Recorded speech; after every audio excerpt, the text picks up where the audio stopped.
In this video, we're going to be thinking about influence, and we're going to be thinking about why it's important, what the key components of influence are, and some of the tactics you can use when you are trying to influence other people.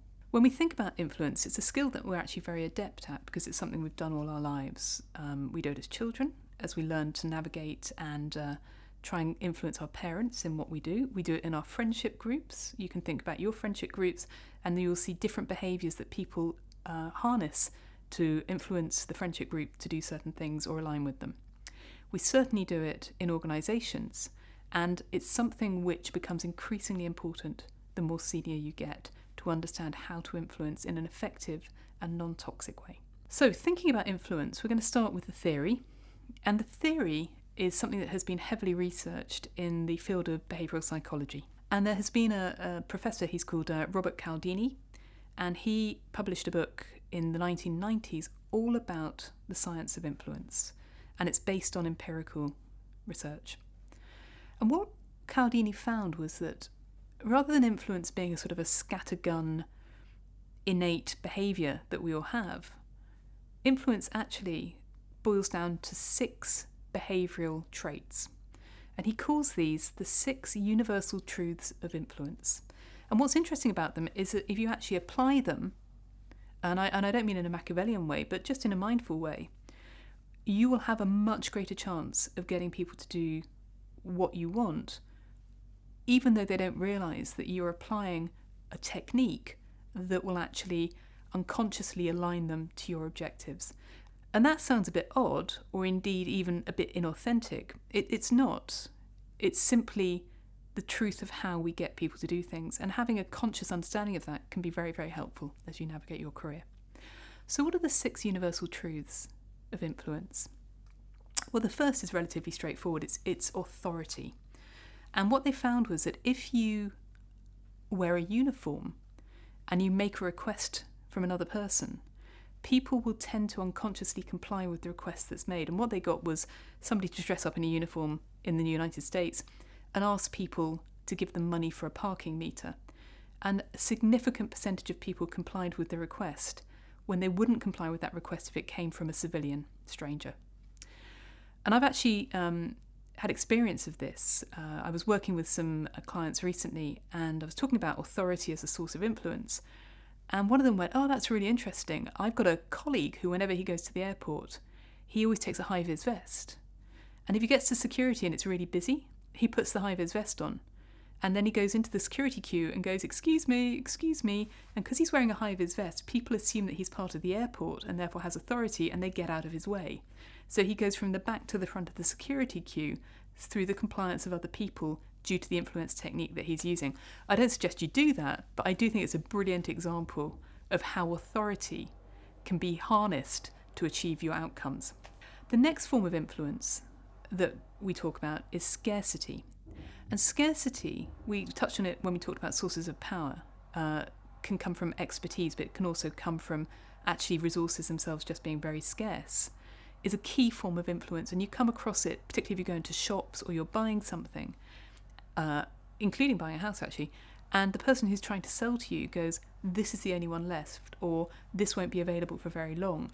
That is a very, very well-known marketing technique to influence you to make a quick purchasing decision.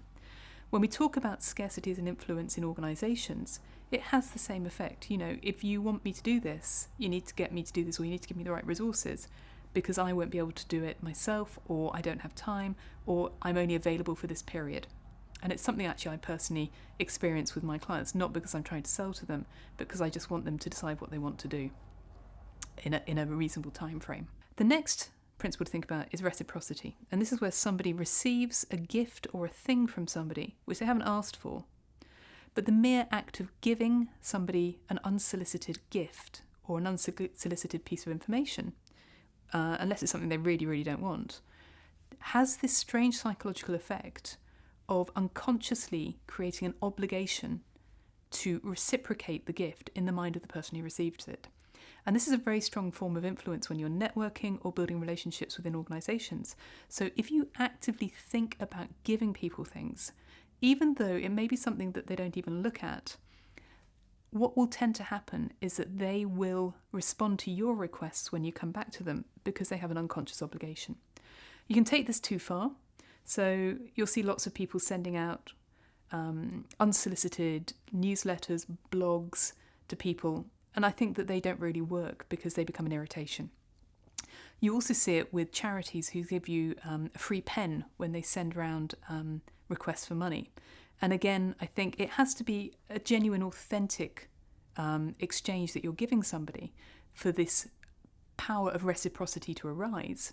But if you do think about what you're giving and you can see that it can be helpful to somebody, you can then harness the ability to influence because you have that access to reciprocity. The final three sources of influence that I think it's important to think about are firstly likability, and it's relatively self-evident. If people like you, you tend to have influence with them.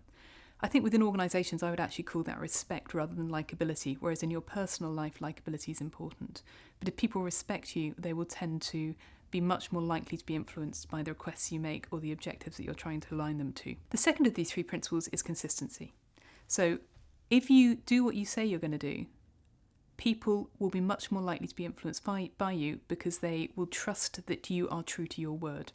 The third of these principles is social proof. It's a funny name, but basically what it means is that if everyone else is doing something, people are much more likely to align and comply with it. And this is where understanding the political landscape of your organisation is really important, because if you are encouraging or inviting people to do things which are not in line with how things are done within an organisation, it's going to be much, much harder to influence them. However, if you understand the political rules and the political landscape of where you're working, and you can adapt how you ask people and how you approach people to influence them in line with how things are done within the organisation, you will find it much easier to influence people. You know, everybody likes to rage against the machine, and it can feel incredibly good, and it can feel incredibly empowering. The one thing it's not very good at is influencing other people, because other people like to align to the norm. So as we come to the end of this video, I'd like you to think about a few things. The first is thinking about the 6 principles of influence. Which of those are you comfortable using? Which of those are you unaware that you have been using but that you are using? And which of those do you not use at all? Have a think about the sources of power that you have access to, and then begin to think about, if I overlay the principles of influence to the sources of power, could I be more effective in getting people to work with me and for me and accessing the resources I need to, rather than relying on serendipity to get things done?